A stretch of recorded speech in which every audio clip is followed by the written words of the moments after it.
కూడా ఒకరేమో Vishal Reddy inter second year చదువుతుండగా చైతన్య రెడ్డి మాత్రము ఇంటర్ ఫస్ట్ ఇయర్ చదువుతూ ఉంది.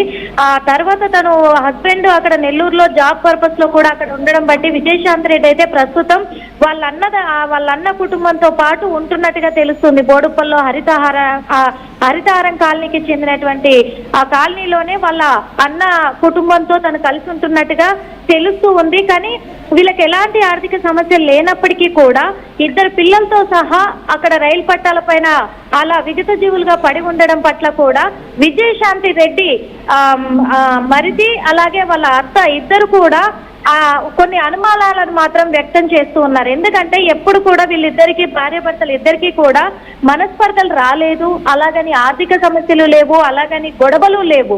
కానీ వాళ్ళ పుట్టింట్లో ఉంటుంది 5 సంవత్సరాలుగా కూడా వాళ్ళ అన్నతో పాటు కలిసి ఉంటున్నప్పటికీ కూడా మరి ఏం జరిగింది అనే కోణంలో వాళ్ళ మధ్య ఏమన్నా వాగ్వాదం జరిగిందా, అన్నా చెల్లెలకి మధ్య మాకు అనుమానాలు అయితే ఉన్నాయి. ఖచ్చితంగా వాళ్ళు బలవన్మరణానికి పాల్పడలేదు, మాకు అనుమానాలు ఉన్నాయని చెప్పేసి కూడా వాళ్ళైతే మరి కేసు నమోదు చేసినట్టుగా కూడా తెలుస్తూ ఉంది గట్కేసర్లో. అలాగే కానీ ఇక్కడ వాళ్ళ ఫోటో ఏదో కనిపిస్తోంది, అది సీసీటీవీ ఫోటోలో కనబడుతోంది. వాళ్ళంతా వాళ్ళే వెళ్ళారు అన్నట్టుగా ఓ చర్చ అయితే స్టార్ట్ అయింది. ఎందుకు అంటే ఏం సమస్యలు ఉన్నాయి? భార్యాభర్తల మధ్య విభేదాలు ఏమైనా ఉన్నాయా? కొంచెం దూరంగా ఉంటున్నారు కాబట్టి అప్సెట్లో ఏదైనా ఉన్నారా? ఒకవేళ ఆ భార్యకి అలా ఫీల్ అయితే పిల్లలతో పాటుగా వెళ్ళిపోయి బలవన్మరణానికి పాల్పడాల్సిన అవసరం ఎందుకు వచ్చింది? ఎస్ అయితే భర్త ఇప్పుడు దూరంగానైతే ఉంటున్నాడు. ఆ భర్త దూరంగా ఉంటున్న కోణంలోనే పోలీసులు అయితే ఎంక్వైరీ మొదలు పెట్టారు. డీసీపీ శిల్పవల్లి కూడా చెప్పడం జరిగింది. ఎందుకంటే ఇప్పుడు తన భర్త ఇక్కడికి వస్తేనే విషయాలన్నీ కూడా నిజాలన్నీ బయటకు వచ్చే అవకాశం ఉంది కాబట్టి తనని పిలిపించే ప్రయత్నం చేస్తున్నాము. ఇద్దరి మధ్య ఏమైనా గొడవలు జరిగాయేమో అని తెలుసుకునే ప్రయత్నమే చేస్తున్నాము. ఇంకో విషయం, వీళ్ళ ముగ్గురు ల్యాప్టాప్లు కూడా పోలీసులు స్వాధీనం చేసుకున్నారు. అక్కడ రైలు పట్టాలపైన వీళ్ళు పడున్నప్పుడు మాత్రం వీళ్ళ దగ్గర ఎలాంటి ఫోన్లు కానీ విలువైన వస్తువులు కానీ ఏవి కూడా వాళ్ళ దగ్గర లభ్యం అవ్వలేదు.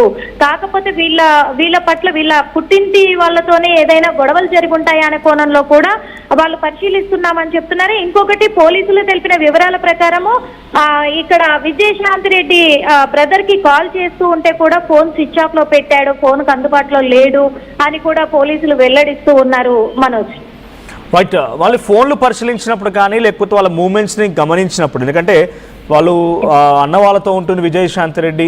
సో ఈ నేపథ్యంలో వాళ్ళ అన్న వాళ్ళ దగ్గర నుంచి ఏదైనా ఈ విభేదాలు కానీ లేకపోతే ఏమైనా కన్వర్సేషన్స్ జరిగాయా? ఆ కుటుంబం ఏం చెప్తోంది? ఏ రకంగా అనుమానాస్పదంగా జరగకుండా డైరెక్ట్గా వెళ్ళిపోయి ఈ రకంగా వాళ్ళంతటా వాళ్ళే ఈ స్థితిలో మరణించడం అనేది ఎవరు ఊహించరు. సో ఏదో ఒక ట్రిగర్ పాయింట్ ఉండే ఉంటుంది. ఏకంగా చేతికి అందొచ్చిన పిల్లలు ఇంటర్మీడియట్ చదువుతున్నారంటే చిన్నపిల్లలు ఏం కాదు. సో ఆ పిల్లల్ని కూడా తన వెంట తీసుకెళ్లి ఆ రైలు పట్టాల పైన విగత జీవిగా పడి ఉన్నటువంటి ఆ తల్లి వెనుక ఏం దాగి ఉంది? అసలు ఆ కుటుంబం ఏమైనా చెప్తోందా? ఎప్పుడన్నా అబ్నార్మల్గా గమనించాము, అనుమానాస్పదంగా గమనించాము అనే విషయాన్ని ఎక్కడైనా చెప్తున్నారా? ఎస్ విజయశాంతి రెడ్డి మరిది మాత్రము తను చెప్తూ ఉన్నారు. లేదు, ఎందుకంటే ఇద్దరు పిల్లలు కూడా చాలా అంటే చాలా తెలివికల్ల పిల్లలు. వాళ్ళిద్దరు కూడా చాలా మన సంస్కృతిని కలిగిన వాళ్ళకు లైఫ్ గోల్స్ కూడా చాలా ఉన్నాయి. వాళ్ళంత పిరికి వాళ్ళు కాదు. అందులో ఒకటి, విజయశాంతి రెడ్డి కూడా జాబ్ చేస్తుంది, తను నెలకి 80,000 సంపాదిస్తుంది. అలాంటిది వాళ్ళకు ఎలాంటివి కూడా ఇబ్బందులు లేవు. అయినప్పటికీ కూడా వాళ్ళ మధ్య ఏం జరిగింది అనే కోణంలో కూడా మేము మా అన్నకి కూడా ఫోన్ చేసి మాట్లాడిన ఈ సందర్భంలోనే కూడా మాకు ఎలాంటి గొడవలు జరగలేదు అంటున్నాడు ఓ పక్క. కానీ వీళ్ళ అన్నకి ఫోన్ చేసినట్టయితే విజయశాంతి రెడ్డి అన్నకి మేము ఫోన్ చేశాము. ఫోన్ చేసినప్పటి నుంచి కూడా, అంటే ఈ రోజు మాకు విషయం ఎప్పుడైతే తెలిసిందో అప్పటి నుంచి ఫోన్ చేస్తుంటే స్విచ్ ఆఫ్ వస్తుంది. వాళ్ళకు మధ్య ఏదో జరిగిందనే కోణంలో కూడా మాకు అనుమానాలు అయితే వస్తున్నాయి. ఇటు మా అన్నతో పాటు ఇప్పుడు విజయశాంతి రెడ్డి అన్నను బ్రదర్ ను కూడా విచారించాలి పోలీసులు, అప్పుడే నిజాలు బయటపడతాయి అని చెప్పేసి కూడా తను చెప్తూ ఉన్నారు. Right, thank you Nirmala. So మొత్తంగా బోడుప్పలకు చెందినటువంటి విజయారెడ్డి అండ్ సురేంద్రారెడ్డి, చైతన్ రెడ్డి వీళ్ళందరూ కూడా ఒకే సంఘటనలో తల్లి, ఇద్దరు పిల్లలు, ఒక ఆడపిల్ల అండ్ ఒక అబ్బాయి, తల్లి, ముగ్గురు కూడా చెర్లపల్లి గట్కేసర్ వెళ్ళేటువంటి రైల్వే స్టేషన్ల మధ్యలో రైల్వే పట్టాలపైన విగత జీవిగా పడి ఉన్నారు. భర్త కూడా దూరంగా ఉంటాడు, వేరే ప్రాంతాల్లో ఉద్యోగం చేస్తూ ఉంటాడు. సో ఇటు పిల్లలతో పాటుగా హైదరాబాద్లో ఉంటుంది, బోడుప్పల్లో ఉంటుంది ఆ సదరు మహిళ. సో వేరే కుటుంబీకులు కూడా ఉన్నారు, సంబంధిత బంధువులు కూడా ఉన్నారు. కానీ ఎప్పుడు ఏ రకంగా కూడా అనుమానంగా కనిపించలేదు మాకు, ఎప్పుడు అప్సెట్లో కనిపించలేదు, మూడ్ ఆఫ్లో ఎప్పుడు కనిపించలేదు, ఎప్పుడు చూసినా యాక్టివ్గా ఉండేది. ఆ పిల్లలు కూడా చాలా తెలివిగలవారు, వాళ్ళకి ఫ్యూచర్ గోల్స్ చాలా ఉండేవి. ఇలా జరుగుతుందని అనుకోలేదు. దీని వెనక కేవలం వాళ్ళంతా వాళ్ళే బలమరణానికి పాల్పడే అవకాశం లేదు, ఏదో జరిగింది, ఏదో కుట్రకోణం దాగి ఉందన్నట్టుగా ఆ కుటుంబం ఆరోపిస్తోంది. ఇక్కడ ఫోటోలో చూస్తున్నారు, ఈ ఫోటోలో రైట్ సైడ్లో కనిపించినట్టు ఈ ముగ్గురు కూడా ఇప్పుడు ఒకే సంఘటనలో బలమరణానికి పాల్పడి మరణించినట్టుగా తెలుస్తోంది. సో రైలు కింద పడి ప్రాణాలు తీసుకున్నారు.